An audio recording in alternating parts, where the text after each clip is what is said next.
Welcome. Shalom jemaat Tuhan yang dikasihi Tuhan Yesus. Mari kita satukan hati kita untuk memuji dan memuliakan nama Tuhan. Terima kasih Tuhan buat pagi ini, buat kasih-Mu, buat anugerah-Mu dalam hidup kami. Kami mau memuji dan memuliakan nama-Mu Tuhan Yesus. Hanya di dalam nama-Mu Tuhan kami, Yesus Kristus, haleluya, amin. Kami undang jemaat untuk bangkit berdiri. Kita mau datang ke bait Tuhan, kita mau rasakan kebaikan Tuhan dalam hidup kita. Amin.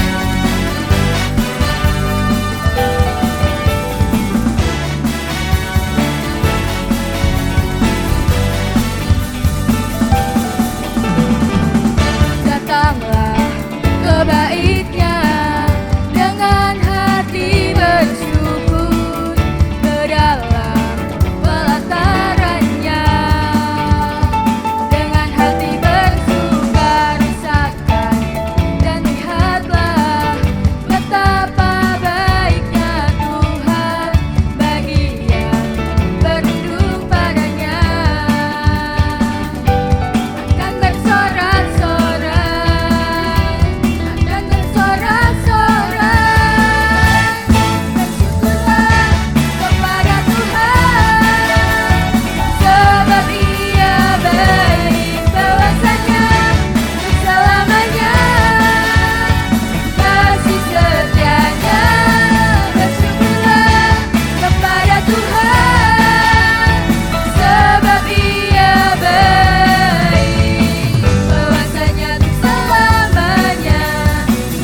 merasakan kasih-Mu, kasih-Mu yang sangat luar biasa dalam hidup kami.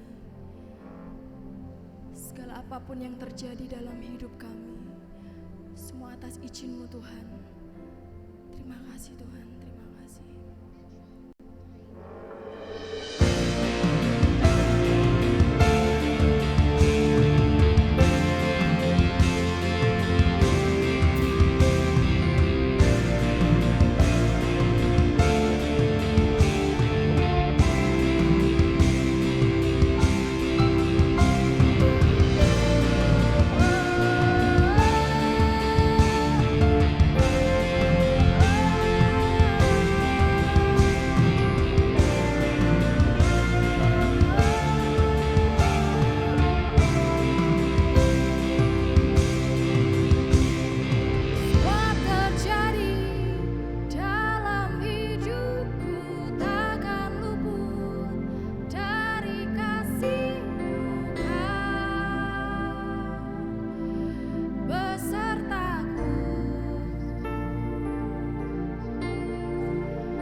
kebaikan-Mu dalam hidup kami. Terima kasih Tuhan, kami bersyukur. Bersyukur memiliki Allah yang seperti-Mu Tuhan.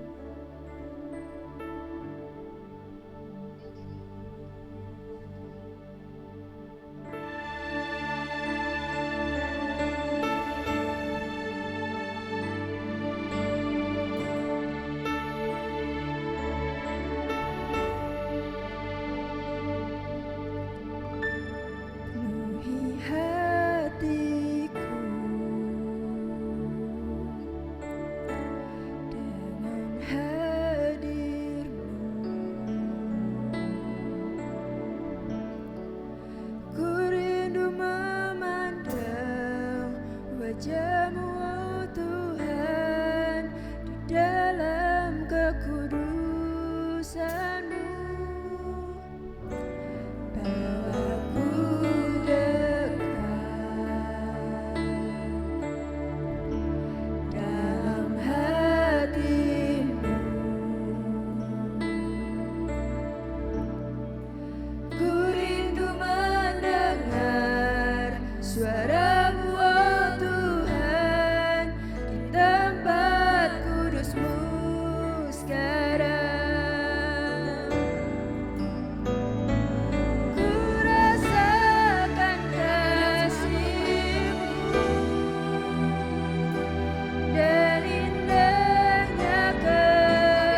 hadirat-Mu.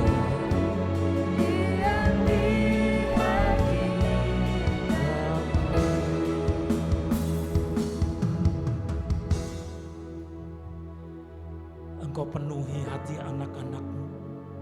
Kalau bukan Engkau yang memenuhi hati anak-anak-Mu, lalu siapa lagi? Karena dunia sering memenuhi hati dari penduduk bumi ini. Dan dunia bersuara begitu hiruk pikuk dan bising, sehingga memenuhi seluruh masyarakat penduduk bumi ini. Tetapi anak-anak-Mu Tuhan mau dengar-dengaran, penuhi hati kami. Karena dengan Engkau memenuhi hati kami dengan hadirat-Mu, hadirat Roh-Mu, anak-anak-Mu akan bersuka cita dan menjadikan hati anak-anak-Mu menjadi damai dan tersungkur di hadapan kaki-Mu untuk merasakan kasih-Mu. Inilah Tuhan anak-anak-Mu yang sudah Engkau tebus mahal dengan nyawa-Mu, dengan darah-Mu, dengan hadir-Mu. Izinkan kami bercengkerama bersama dengan Engkau untuk mendengar akan kasih-Mu. Ketika Engkau berbagi isi hati-Mu, anak-anak-Mu Tuhan menyediakan seluruh ruangan hati ini sampai ke sudut-sudut yang paling dalam. Engkau perciki dengan darah-Mu, sehingga hanya firman-Mu, kebenaran yang berasal daripada-Mu yang beroleh tempat dalam hati kami. Hamba-Mu Engkau pakai begitu rupa untuk menyampaikan dengan benar akan isi hati-Mu, dijauhkan dari segala rekayasa manusia.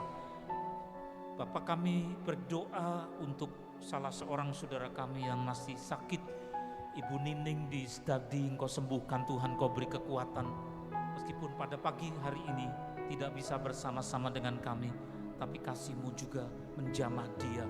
Di dalam nama Tuhan Yesus kami sambut kebenaran firman-Mu. Haleluya, amin. Silakan duduk. Selamat pagi saudara-saudara, shalom. Sudah kembali semua dari luar kota? Ya, sebagian ada yang masih bertandang ke family dalam kasih, termasuk istri saya belum kembali, masih harus bagi tugas. Dia ulang tahun pun tidak serumah dengan saya, tapi bagi-bagi tugas, saya di sini, dia di sana. Sehingga selamat ulang tahunnya cuma lewat telepon dan doa, saudara. Karena suami istri harus berbagi tugas. Saudara, ada satu tema yang Tuhan berikan di pertengahan antara kebangkitan Tuhan dan kenaikannya, yaitu Tiberias. Tiberias. Saudara, dalam kalender gereja nih kita berada antara kebangkitan dan kenaikan. Kita memperingati akan kebangkitan Tuhan Yesus pada tanggal 9 April yang lalu. Masih ingat 9 April. Kemudian yang belum terjadi, peringatan gereja-gereja akan kenaikannya ke surga besok tanggal 18 Mei. Berarti jatuhnya hari Kamis. Jadi kita di sini tanggal 30 berarti ada di tengah-tengah antara kebangkitan dan kenaikan. Peristiwa yang sesungguhnya 2000 tahun yang lampau ketika beliau bangkit dari kematian, dan kita sudah peringati pada tanggal 9 April yang lalu, beliau tidak pulang kembali ke surga dengan cepat atau tergesa-gesa. Tetapi sesudah bangkit, beliau merasa perlu untuk besuk, berkunjung.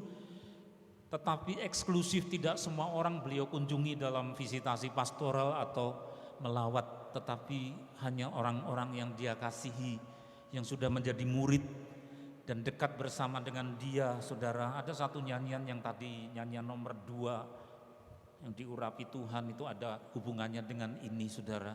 Ya, nanti saudara akan lihat hubungan nyanyian kedua tadi dengan Tiberias. Diambil dari Yohanes pasal 21 ayat pertama sampai dengan yang ke-13. Siap saudara, siapkan hati. Kemudian Yesus menampakkan diri lagi kepada murid-muridnya di pantai Danau Tiberias. Dan ia menampakkan diri sebagai berikut. Di pantai itu berkumpul Simon Petrus, Thomas yang disebut Didimus, Nathanael dari Kana yang di Galilea, anak-anak Zebedius, dan 2 orang muridnya yang lain.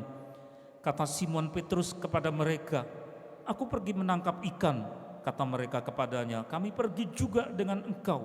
Mereka berangkat lalu naik ke perahu, tetapi malam itu mereka tidak menangkap apa-apa. Ketika hari mulai siang, Yesus berdiri di pantai, akan tetapi murid-murid itu tidak tahu bahwa itu adalah Yesus. Mereka tidak menangkap apa-apa. Jadi kerjanya memang nelayan, saudara. Sudah profesinya, saudara punya profesi apa? Tapi meski itu sudah jadi profesi sehari-hari, hafal, ini yang saya harus kerjakan, bahkan di luar kepala. Tapi toh ada satu kenyataan atau fakta bahwa ada yang namanya sudah profesi pun gagal. Kerjaannya sopir tapi kok ya nyerempet pohon misalnya. Kulaan telur, jual telur, ngelemparnya kemana hafal. Pasar di mana yang tepat, harga naik atau turun dia hafal. Tapi toh ada yang namanya fakta yang orang tidak suka disebut gagal. Nah, inilah yang mau disampaikan Tuhan kepada kita sekalian, saudara, di dalam masa dia bangkit dan sebelum ia naik ke surga. Lihat di situ, malam itu mereka tidak menangkap apa-apa. Kerjanya memang seperti binatang nokturnal. Jadi binatang nokturnal itu apa ya? Saya pernah kemasukan rumah saya, binatang kecil mirip kucing tapi mirip tikus. Terus kemudian nempel di lemari dan mungkin minta buah. Biasanya orang kalau tangannya gini dia akan terbang dan nempel di tangan, matanya besar-besar. Ini kera ya bukan, kucing ya bukan, tikus juga bukan, tapi bisa terbang, lucu. Binatang nokturnal, nelayan kerjanya malam seperti binatang nokturnal, saudara. Malam itu mereka tidak menangkap apa-apa, sudah jadi profesi. Nah, saudara, pada minggu-minggu ini Tuhan sedang menyapa saudara-saudara. Profesi saudara apa? Sudah terbiasa, sudah terlatih, bahkan di luar kepala sudah bisa kerjakan. Tapi yang merah-merah itu, saudara, mau gimana lagi? Itu catatan untuk orang-orang percaya. Murid Tuhan, saudara, bukan orang luar tapi murid Tuhan. Jadi bukan orang luar, tidak menangkap apa-apa, tapi kemudian ada hubungannya dengan nyanyian yang kedua tadi. Kalau saudara tangkap syairnya, sejak dari awal sudah menyentuh apa nyanyian kedua tadi. Ketika hari mulai siang, Yesus berdiri di pantai. Kau hadir, ada presence. Nyanyian kedua mengenai His presence. Beberapa orang tersentuh tadi karena tanggap. Oh, jadi ini minggu-minggu sesudah peringatan kebangkitannya dan sebelum kenaikannya. Jadi kebaktian itu bukan mulai waktu khotbah, saudara, tapi dari nyanyian pertama kita sudah harus tangkap Tuhan bicara apa. Bahkan ada yang namanya praliturgi. Jam 7 sudah dibukakan pintu, ada doa praliturgi. Saudara, Yesus berdiri di pantai. Kau hadir. Hadir saat kapan? Saat murid-muridnya tidak dapat apa-apa. Nah, mungkin saudara-saudara di minggu-minggu ini juga ada yang mengeluh. Loh, memang ini sudah kerjaan saya kok enggak bisa ya? Kok gagal ya? Saudara, anak-anak Tuhan tidak hanya orang luar, tapi anak-anak Tuhan kadang-kadang lupa akan satu bentuk kasih Tuhan yang satu sisi membiarkan dalam batas tertentu anak-anaknya gagal, membiarkan dalam tanda petik anak-anaknya tidak dapat apa-apa, tapi di sisi lain satu paket dengan hadiratnya. Yesus berdiri di pantai itu, engkau hadir. Jadi Tuhan itu tidak hanya hadir waktu kita senang-senang, suka-suka dan sukses-sukses terus. Dia hadir, tapi dalam kegagalan anak-anaknya pun dia biarkan dalam batas tertentu. Karena dia mau menyatakan hadiratnya. Dan ketika anak itu dihadiri atau dilawat oleh hadiratnya, saudara, saya baca itu terus Tuhan sapa. Nah, kamu suruh anak-anakmu bikin nyanyian dari sini. Siapa yang mau bikin nyanyian ini, saudara? Itu saya tulis di dalam kurung, tolong dibuatkan nyanyian. Temanya apa? Di saat ku gagal. Terus apa? Kau melawatku di saat ku gagal. Kau hampiriku. Terus macet, saudara. Ini yang saudara yang neruskan. So, nanti dinamikanya makin seru, atasnya bikin dinamis, kalau perlu slow rock. Jeng jeng jeng jeng jeng jeng jeng jeng jeng. Saudara dengarkan nyanyiannya Anna Matovani. Mulai dari slow, kelihatan seperti monoton ya. Terus tensinya naik sedikit. Tensinya naik lagi. Itu bayangan saya yang saya dapat. Roh Kudus bicara waktu saya baca ini. Kamu suruh anak-anakmu bikin nyanyian ini. Kalau enggak, setahun enggak jadi, 2 tahun enggak jadi, kita hutang, saudara. Hutang sama Tuhan.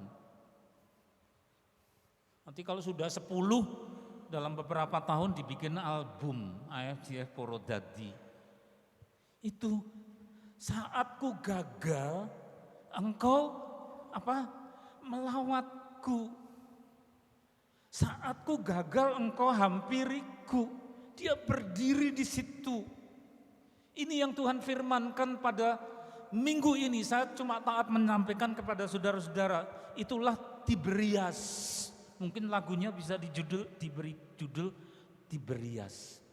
Saya cuma nangkep lamat-lamat samar-samar satu baris tadi. Saudara yang neruskan. Sudah jadi laporan sama koordinator musik pujian, diolah bersama aransemennya piye Mas ya, kompromi. Jadi hasil kerja 4 orang 3 orang. Kalau enggak apa?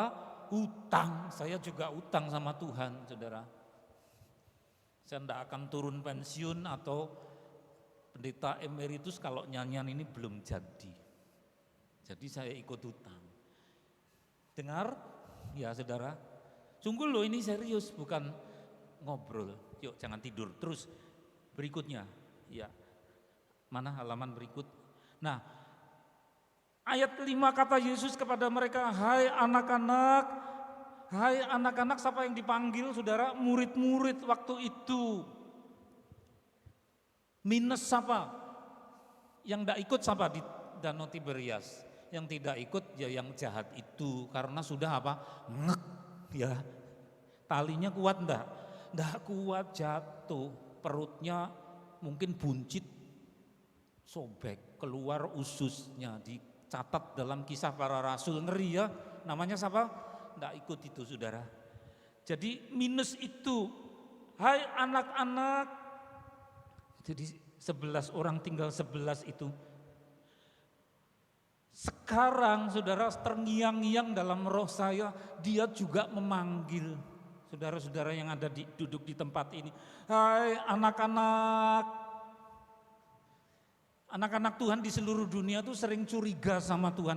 Oh kalau Tuhan panggil tuh saya melengos. Karena apa? Tiap kali Tuhan panggil ini mesti mau membebani saya, bikin repot saya. Ada hukum ini, harus begini lakukan, enggak boleh ini. Loh saudara, Tuhan itu utuh sebagai orang tua, dia enggak hanya mendisiplin, mendidik. Tapi juga ada saat-saat dia itu ingin dekat-dekat. Hai anak-anak, ini apa mau membebani saudara dengan hukum? Apa mau membebani saudara dengan undang-undang? Tidak. Hai anak-anak, adakah kamu punya lauk pauk? Kamu punya enggak lauk pauk? Itu sapaan siapa saudara? Sapaan Tuhan yang feminin. Allah itu kebapaan, dia bapak maskulin, tapi dia juga feminin saudara, seperti ibu. Lu jangankan Tuhan, sama kita manusia saja. Ini saya pergi ke sini ini, tadi saya juga peduli dengan teman kecil di rumah, di pastori. Ngakuk-ngakuk saja minta masuk, dibukakan pintu, begitu masuk dekem, ngakuk-ngakuk kepengen keluar. Saya sediakan minum, ya minumnya dicuci ganti. Saya tinggal ke sini, saya peduli, oh ada kue panjang-panjang dari kaleng yang diberikan oleh jemaat, ya sudah saya berikan, nih ya pergi dulu kamu di rumah. Jangan sampai ditinggal, dia enggak punya makanan, memangnya enggak ada tanggung jawab. Saudara, manusia aja bisa begitu, punya ingon-ingon atau ada yang disebut sebagai peliharaan, apalagi Tuhan. Dia panggil tapi anak-anaknya tuh sering tidak mau dengar karena apa? Sering dibebani dengan kecurigaan, berprasangka kalau Tuhan panggil saya, mesti ngerepoti ini, tidak boleh ini, tidak boleh itu, kamu harus lakukan itu, saya utus sini. Loh saudara, dia orang tua yang utuh, bukan hanya mendisiplin kita, kasih peraturan, tapi juga peduli kamu punya lauk pauk enggak, makananmu ada enggak. Saudara, peduli seorang ibu, Tuhan yang keibuan, jadi ibu saudara. Meskipun saya cuma diberi kesempatan oleh Tuhan ketemu dengan ibu saya cuma sebentar, ya umur 9 tahun sudah ditinggal, diambil Tuhan. Tapi saya tidak mau mengeluh, karena 9 tahun itu cukup berarti, sangat berarti. Bukan panjang usianya tapi kosong enggak, ya tidak. Kelas 3 SD sudah ditinggal, tapi terus terbayang satu memori yang ditinggalkan, yaitu apa? Peduli. Anak-anaknya punya makanan enggak? Sudah makan belum? Cukup atau enggak? Saya terharu ya, dan saya catat. Lalu itulah cermin dari Allah kita sebagai ibu. Karena beliau bukan hanya sebagai bapak, tetapi kadang-kadang saudara juga melihat ada firman, beliau mengembangkan sayapnya dan anak-anaknya dilindungi di bawah sayap. Itu kan bukan jago saudara. Unggas yang membuka sayapnya terus kutuk-kutuk atau piye anak-anaknya di bawah sayap, itu kan bukan jago tapi babon. Jadi ayam betina atau unggas burung betina. Dan itulah Allah. Beliau punya peran yang begitu indah, memperhatikan itu. Nah, pada hari-hari ini jangan merasa direpotkan kalau Tuhan panggil saudara, entah malam hari jam 1 belum tidur. Jangan malah buka TV, kok enggak bisa tidur, kenapa? Ya, mungkin Tuhan mau bicara. Kalau Tuhan mau bicara kepada engkau, belum tentu dia mau merepotkan. Mungkin cuma tanya, sudah punya enggak ini? Ya, yang kamu makan ada enggak? Itu saudara. Anak-anak Tuhan malah sering enggak mau dengar. Padahal mau dikasihi. Yuk terus lagi. Ayat yang ke-9, kekaripan itu lebih daripada efisiensi. Orang modern seringkali mengagung-agungkan efisiensi bahan bakar sehemat mungkin, mencapai tujuan secepat mungkin, makin cepat makin baik. Kalau fisika kuno itu gimana caranya melesat dengan alat sampai ke Eropa, Enceladus, sampai ke tempat-tempat yang jauh, mestinya dipercepat. Tapi kemudian ada fisika modern, apa itu? Mulai ada ide, bukan alatnya ini saja yang dipercepat, tetapi alam semesta yang ditarik ke sini supaya saya cepat sampai.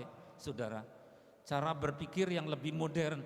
Nah, saudara yang dikasih oleh Tuhan, menyingkirkan pemborosan bahan bakar, waktu, tenaga, itu efisiensi untuk mencapai tujuan secepat mungkin, setepat mungkin, namanya efisiensi. Manusia modern itu tidak bisa menerima penggembalaan 40 tahun dari Tuhan lewat Musa kepada bangsa yang dikeluarkan dari tanah Goshen. Tanah yang subur namanya Goshen. Terus dituntun, lo kok lama, 4 tahun oke lah, tapi kok 40 tahun, Allah bukan Allah yang efisien. Kata orang-orang yang mengagung-agungkan efisiensi. Kan makin cepat makin baik masuk ke Kanaan. Betul enggak saudara?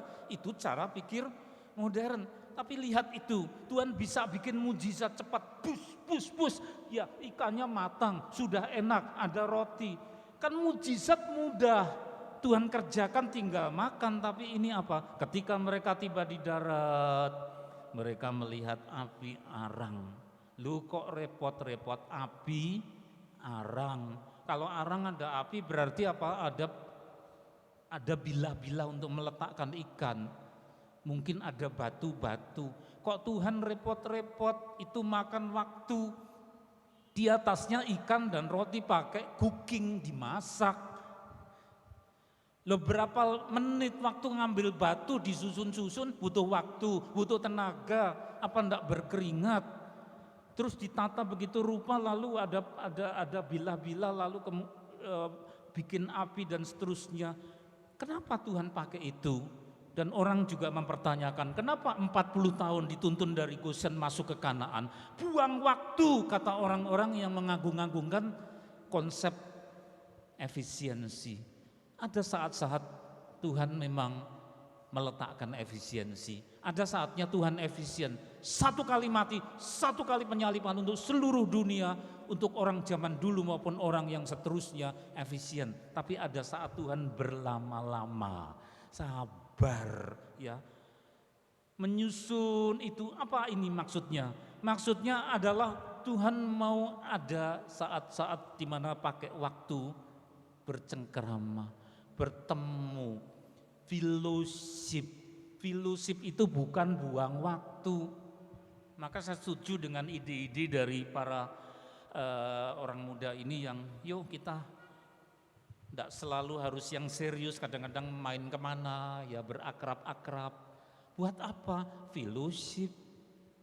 Karena kita ini manusia sambung rasa. Betul enggak saudara? Tuhan juga gitu. Yuk apa? Makan-makan. Kumpul apa? Makan ikan, roti. Apa dibebani kewajiban-kewajiban? Tidak, itu ada saatnya sendiri. Mereka harus maju perang. Ada saatnya sendiri, tapi ada saatnya makan-makan, kumpul-kumpul, dan bikinnya makanan, cooking butuh waktu. Saudara, yang dipentingkan apa di situ? Kekaripan, fellowship. Itulah sebabnya kalau kita ibadah juga ada saat-saat di mana butuhkan acara fellowship. Jangan sampai beberapa tahun kita ketemu enggak pernah peduli ya. Ada yang sakit kita doakan, ada yang ulang tahun dikirimi selamat, ada yang apa? Kepedulian. Saudara, fellowship itulah panggangan ikan, mengandung inspirasi, pengajaran, kita serap. Terus berikutnya lagi, Tuhan mau berlama-lama sama kita saudara. Tidak semua kebutuhan saudara dan saya Tuhan berikan instan. Ini kok tidak cepet-cepet toh, saya doa lama sekali kok Tuhan tidak beri. Kok toh kamu sabar nanti dulu. Saya mau bercengkerama lama-lama sama kamu kok. Biar kamu rajin doa. Saya gampang memberi ini yang kau minta. Tapi saya butuh proses supaya kamu berlama-lama sama saya. Mau enggak saudara seperti itu? Anak-anak Tuhan sering enggak sabar. Ayat ke-6, maka kata Yesus kepada mereka, tebarkanlah jalamu di sebelah kanan perahu, maka akan kamu peroleh. Jadi mereka sudah profesional, sudah ahli, tapi toh juga ada saat gagal dan harus dituntun. Sebelah kanan itu loh, ya.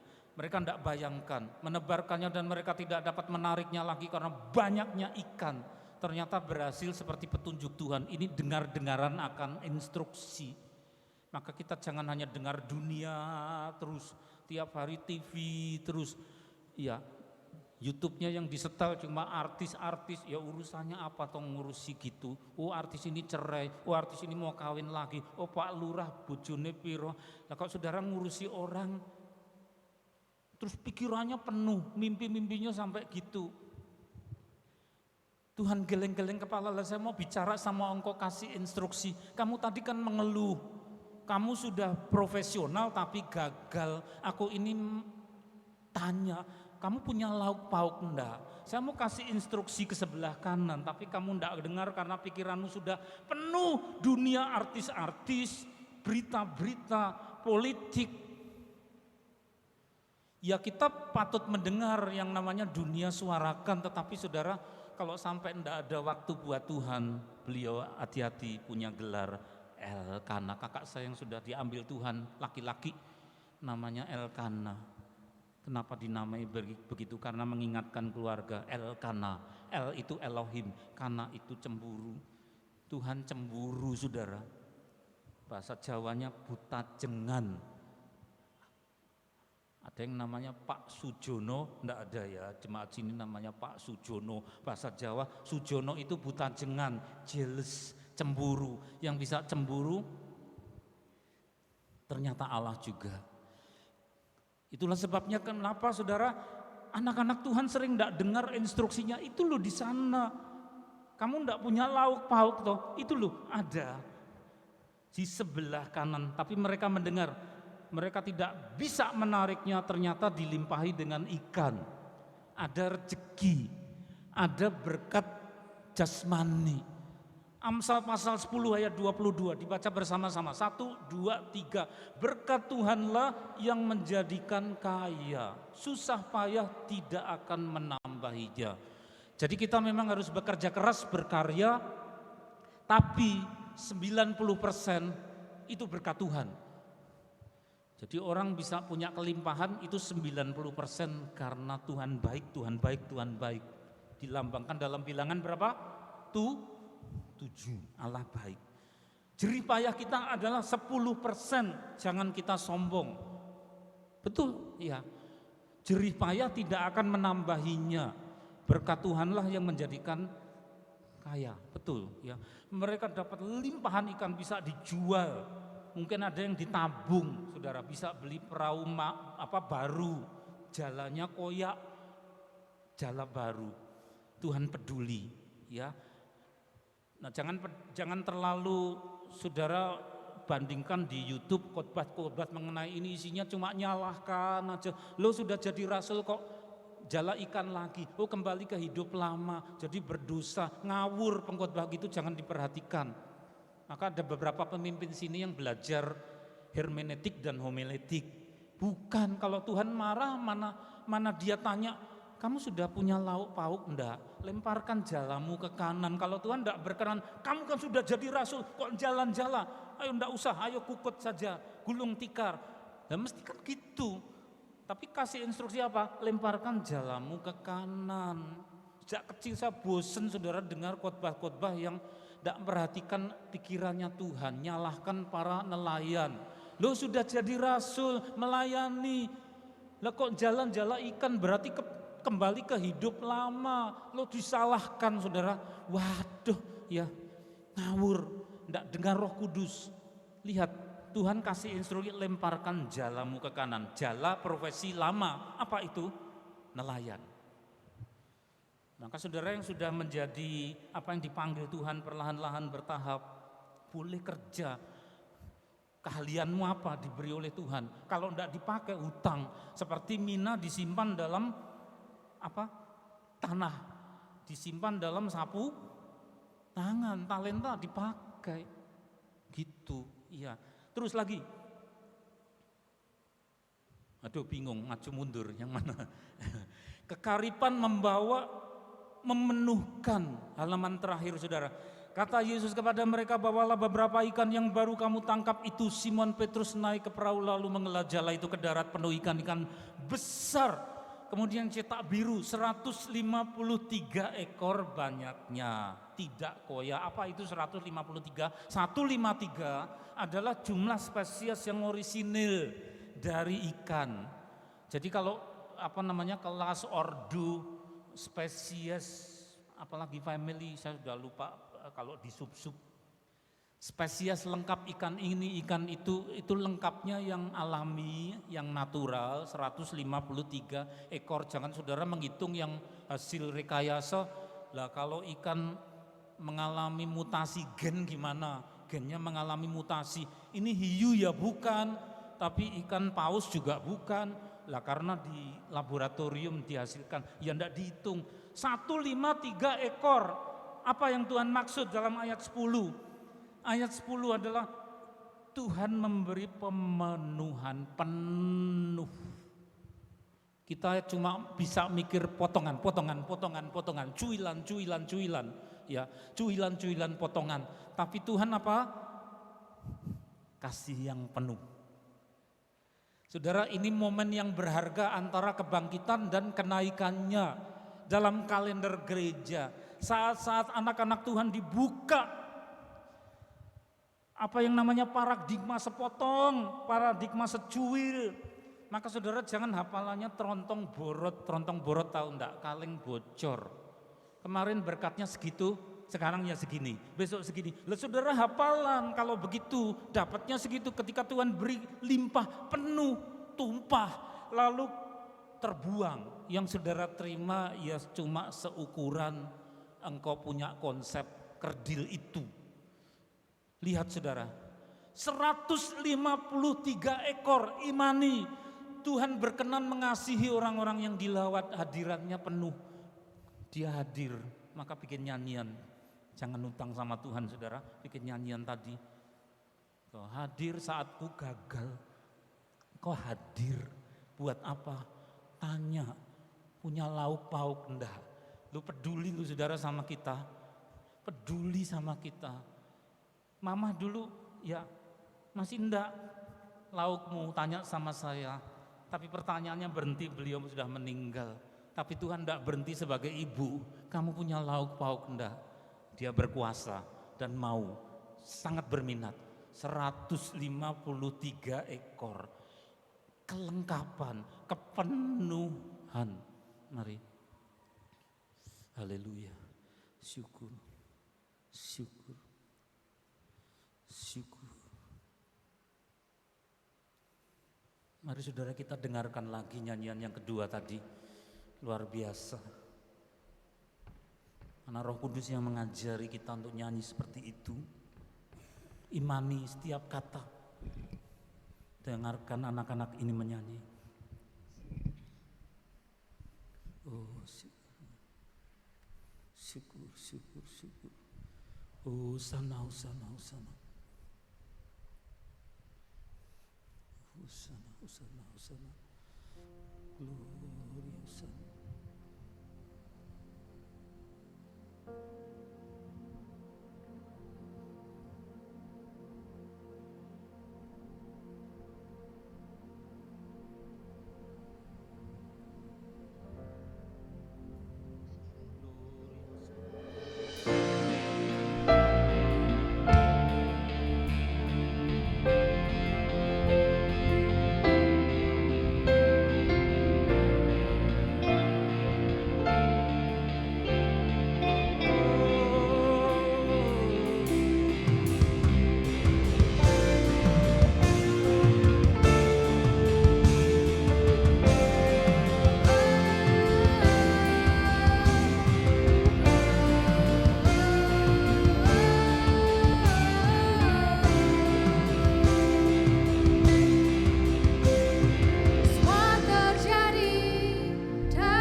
Engkau hampiri. Saat Kau hampiri, ku terkagum. Mari bersama-sama. Ku rasakan Kau hadir, kini ku rasakan Kau nyata. Kasih-Mu besar, temukan aku, beri harapan untukku hidup. Kini ku rasakan Kau hadir, kini ku rasakan Kau nyata. Kasih-Mu besar, temukan aku, beri harapan untukku hidup.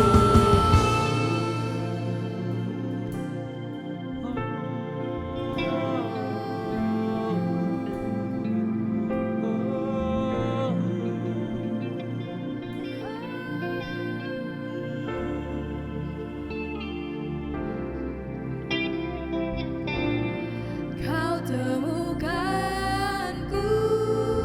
Kau ubahkan, Kau ubahkanku, Kau jadikanku Kau jadikanku baru seperti-Mu. Kau temukanku, Kau ubahkan, Kau ubahkanku, Kau Kau jadikan jadikanku baru seperti-Mu. Kau temukanku, Kau ubahkanku, Kau jadikanku Kau jadikanku baru. baru seperti-Mu. Ku rasakan Kau hadir, kini ku rasakan Kau nyata. Kasih-Mu besar, temukan aku, beri harapan untukku hidup. Kini ku rasakan Kau Mari hadir, bangkit berdiri. kini ku Mari bangkit berdiri. rasakan Kau nyata. Kasih-Mu besar, temukan aku, beri harapan untukku hidup. Kau temukanku, Kau ubahkanku, Kau jadikanku baru seperti-Mu. Kau temukanku, Kau ubahkanku, Kau jadikanku baru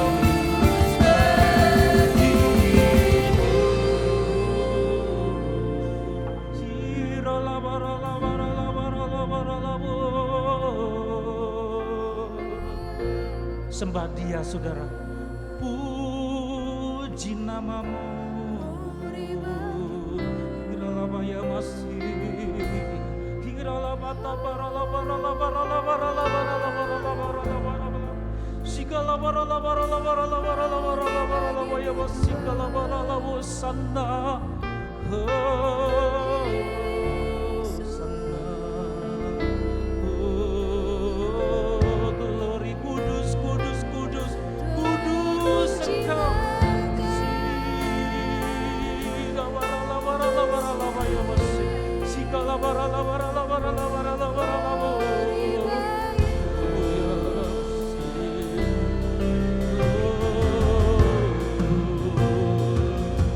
Yesus Kristus. Makasih Bapa, sesukar apapun yang dihadapi anak-anakmu, Engkau peduli.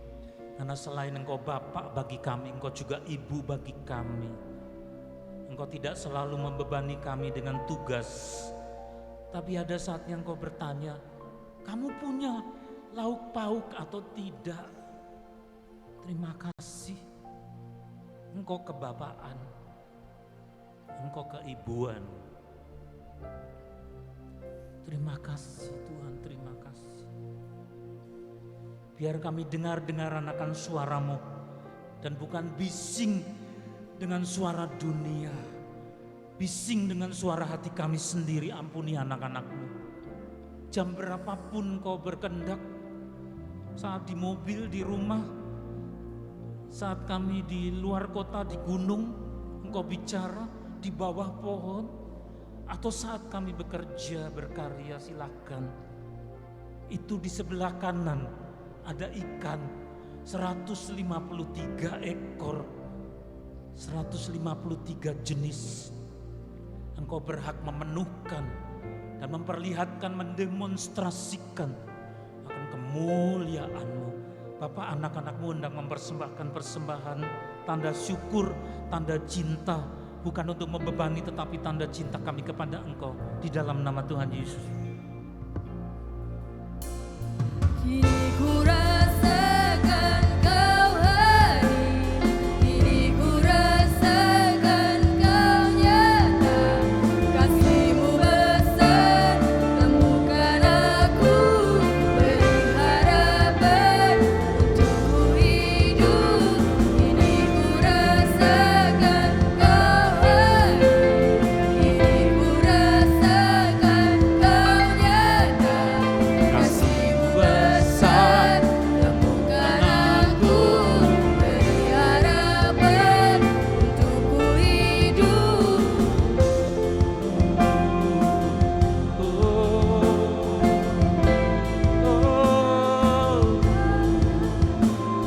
Kasih-Mu besar temukan aku, beri harapan untukku hidup. Kini ku rasakan Kau hadir, kini ku rasakan Kau nyata, kasih-Mu besar temukan aku, beri harapan untukku hidup.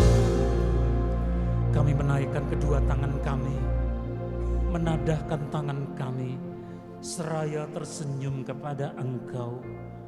Bapakku, ibuku, orang tuaku, Engkau Tuhan, ini anak-anak-Mu, limpahi dengan berkat kepedulian-Mu yang lebih daripada apa yang kami bayangkan.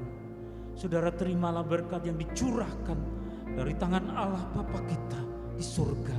Kasih karunia Juru Selamat yang hidup, Tuhan Yesus Kristus, penyertaan oleh Roh Kudus yang memberi kita sukacita, pengharapan, dan nyanyian-nyanyian yang baru pada hari ini. Sampai Tuhan datang yang kedua kali, bahkan sampai selama-lamanya, di dalam nama Tuhan Yesus Kristus. Semua yang percaya berkata bersama, amin. Tuhan memberkati.